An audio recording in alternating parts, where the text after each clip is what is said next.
வணக்கம் நண்பர்களே, நான் உங்கள் ஆர்ஜே அகிலா. நாம் பார்க்க போகும் கதை துரோகத்தில் புதிதாய் பிறந்தேனடா. இந்த அழகான கதையை எழுதியவர் உமாமதி அவர்கள். எபிசோட் 40.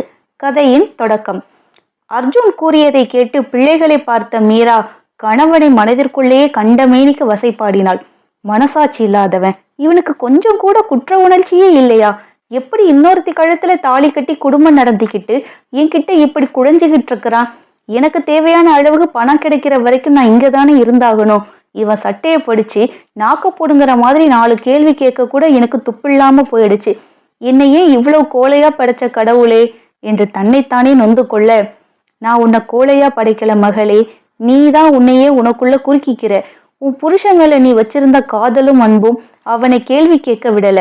அவன் உன் முன்னாடி தலை குனிஞ்சு நிக்கிறத நீ விரும்பல. அதுதான் இப்போ மனசளவுல அனுபவிக்கிற வலிக்கு காரணம். நீயா உன்னோட கட்டுப்பாட்டை உடைச்சிக்கிட்டு வெளியே வராம நான் ஒன்னும் பண்ண முடியாது என்று அவள் குற்றம் சாட்டிய கடவுள் பதிலளிக்க, அதுதான் பேதை அவளுக்கு கேட்கவில்லையே. சாப்பாட்டை குறித்தபடி பிள்ளைகளை பார்த்த மீரா, அஸ்வின், இன்னும் கொஞ்சம் சாப்பாடு வைக்கவா என்று கேட்க, வேணாமா, இதையே சாப்பிட முடியல என்று பாவமாக கூற, சரி, முடிஞ்ச அளவுக்கு சாப்பிடு, மீதியை அம்மா சாப்பிட்டுக்கிறேன். பிரீத்தி, உனக்கு வேணுமா என்று கேட்க, எனக்கும் போதும் மம்மி, நான் போய் தூங்கவா என்று பாவமாக கேட்கவும், எது தூங்குறதா? ஹோம்ஒர்க் யார் பண்ணுவாங்க?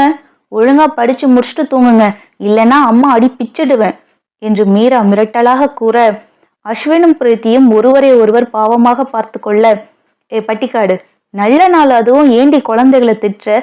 ஒரு நாளைக்கு ஃப்ரீயா இருக்கட்டு விடு. நம்மளோட அலைஞ்சதுல அவங்களுக்கும் டயர்டாக தானே இருக்கும். இப்போ தூங்கட்டும், காலையில வேணும்னா சீக்கிரம் எழுந்து ஹோம்ஒர்க் பண்ணட்டும். அப்படியும் இல்லைன்னா நாளை ஹோம்ஒர்க் கூட சேர்த்து இன்னைக்கு ஹோம்ஒர்க்கையும் எழுதட்டும் என்று அர்ஜுன் கூற, உனக்கு என்னடா பிரச்சனை? எனக்கு என்னோட பிரச்சனை. பசங்களை வச்சாது உன்கிட்ட இருந்து தப்பிச்சுக்கலான்னு நான் கணக்கு போடுறேன். நீ என்னடானா உன் காரியத்துல கண்ணா இருக்கிற.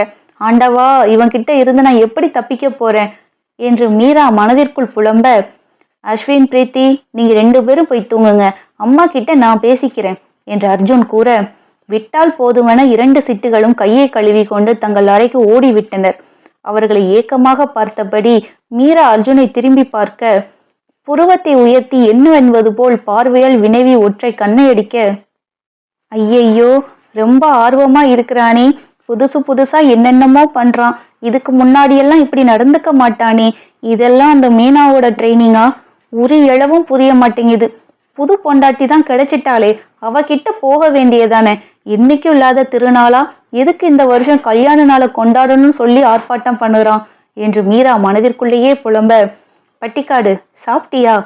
எவ்வளவு நேரம் 4 சாப்பாட்டை குறிச்சுக்கிட்டே இருப்ப, சீக்கிரம் சாப்பிட்றி என்று அர்ஜுன் குரல் கொடுக்க, அவளோ முடிந்த அளவிற்கு மெதுவாக சாப்பிட்டு அவன் பொறுமையை சோதித்து கொண்டிருந்தவள், அவனிடமிருந்து அப்படியாவது தப்பித்து விட முடியுமா என்கிற ஒரு நப்பாசைதான் அதுக்கு காரணம். இது வேலைக்காகாது என்று நினைத்த அர்ஜுன் பிள்ளைகளின் அறைக்கு சென்றான். இருவரும் உடல் களைப்பில் படுத்ததும் தூங்கிவிட்டிருந்தனர். அது அர்ஜுனுக்கு வசதியாக போய்விட அவர்கள் அறையில் ஃபேனை போட்டுவிட்டு கதவை சாத்தியவன் மீராவின் அருகில் அமர்ந்தான். வழக்கத்திற்கு மாறாக மீராவின் இதயம் வெளியே தாவி குதித்துவிடும் வேகத்தில் துடிக்க தொடங்கியது. 10 நிமிடத்தில் சாப்பிட வேண்டிய உணவை அரை மணி நேரமாக சாப்பிட்டு கொண்டிருந்த மனைவியை விசித்திரமாக பார்த்தவன், நீ பொறுமையா சாப்பிடு, எனக்கு ஒன்னும் அவசரம் இல்லை என்றவன் பட்டென்று அவளை தூக்கி தன் மடி மீது அமர்த்தி கொண்டான். மீராவின் கண்கள் கோழி முட்டையை போல் பிதுங்கியது. அவள் கருவிழிகள் கீழே விழாதது ஒன்றுதான் குறை.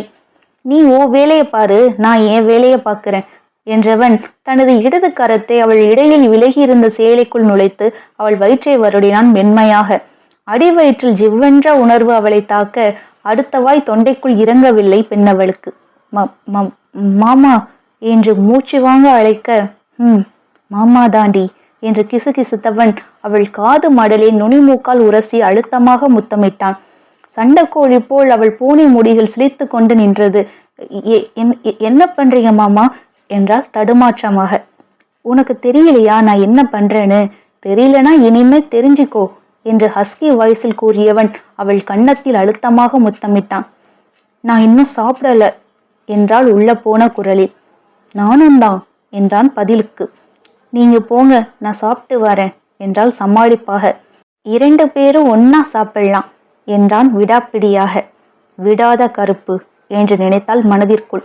தன் இடது கரத்தால் அவள் வயிற்றில் கை கொடுத்து தன் உடலோடு ஒட்டி பிடித்தவன் வலது கரத்தால் உணவை எடுத்து அவள் வாயில் திணித்தான்.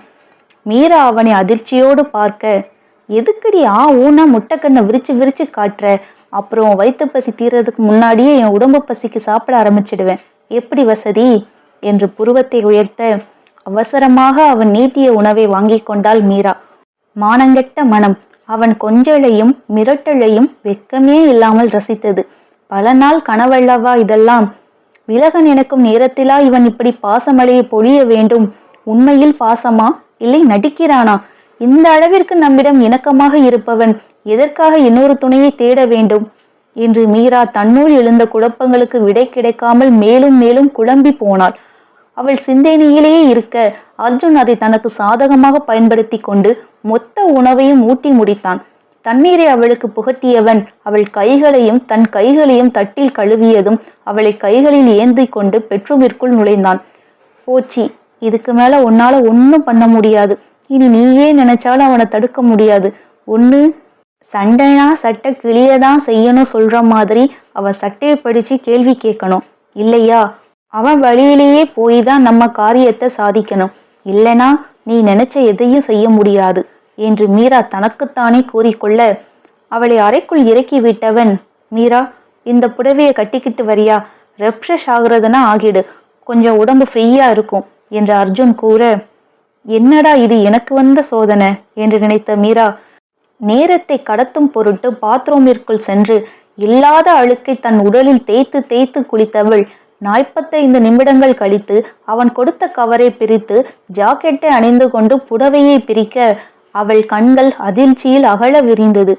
ஆச்சரியத்தில் வாயை பிளந்தவள், அட பாவி மனுஷா, உடம்ப மறைக்க புடவையை வாங்கிட்டு வந்திருப்பன்னு பார்த்தா கொசுவலையை வாங்கிட்டு வந்து புடவைன்னு சொல்லி கொடுத்து என் உசுரை வாங்குறியே.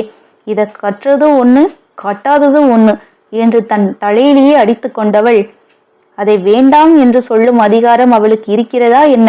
தலை இழுத்து என்று கட்டிக்கொண்டு வெளியே வர அவன் உறங்கி இருக்க வேண்டும் என்ற நப்பாசையோடு கட்டிலை பார்க்க அவன் கால் மேல் கால் போட்டு படுத்தபடி போனை பார்த்து கொண்டிருந்தான். கதவு திறக்கும் சத்தத்தில் திரும்பி பார்த்த அர்ஜுன் துள்ளி குதித்து அவளை நெருங்கியவன், எவ்வளவு நேரண்டே காத்துக்கிட்டு இருக்குது என்று ட்ரெஸ்ஸிங் டேபிள் முன்பு அவளை அமர வைத்தவன் மீண்டும் அவளை அலங்கரிக்க தொடங்கினான். 5 முழத்திற்கு குறையாத மல்லிகையை மனைவின் தலையில் சூட்டி அழகு பார்த்தான் அர்ஜுன். அவன் செய்யும் சேட்டையை எல்லாம் குரளி வித்தையை பார்க்கும் குழந்தையைப் போலதான் பார்த்து கொண்டிருந்தாள் மீரா. அவள் கண்களுக்கு அவன் செய்வது அவ்வாறுதான் தெரிந்தது. கையில்லாத ஜாக்கெட், தொப்புளை பட்டர் வர்த்தனமாக காட்டும் புடவை அவள் அங்கங்களையும் வெளிச்சம் போட்டு காட்டியது. ஹே பட்டிக்காடு, you are looking very beautiful. இந்த கெட்டப்ல அம்சமா இருக்கிற, இது என் பொண்டாட்டி தானான்னு எனக்கே சந்தேகமா இருக்கு என்று அர்ஜுன் கூற, ஆமாம் எனக்கும் அதே சந்தேகம்தான். இவ என்னோட சிறுமூஞ்சு புருஷனா இல்ல என் புருஷ உடம்புல ஆவி ஏதாவது புகுந்துருச்சான்னு நானும் யோசிச்சுக்கிட்டு தான் இருக்கிறேன் என்று மனதிற்குள் தான் கவுண்டர் கொடுத்தாள். வெளியே பேசினால் கண்ணம் பழுத்துவிடும் என்ற பயம்தான் பேதை அவளுக்கு. மீரா, இன்னையிலிருந்து நம்ம வாழ்க்கையை புதுசா ஆரம்பிக்கலாமா என்று ஆர்வமாக கேட்க மீரா அவனை புரியாத பார்வை பார்த்து வைத்தாள். நீ என்னத்தடா புதுசா ஆரம்பிக்க போற?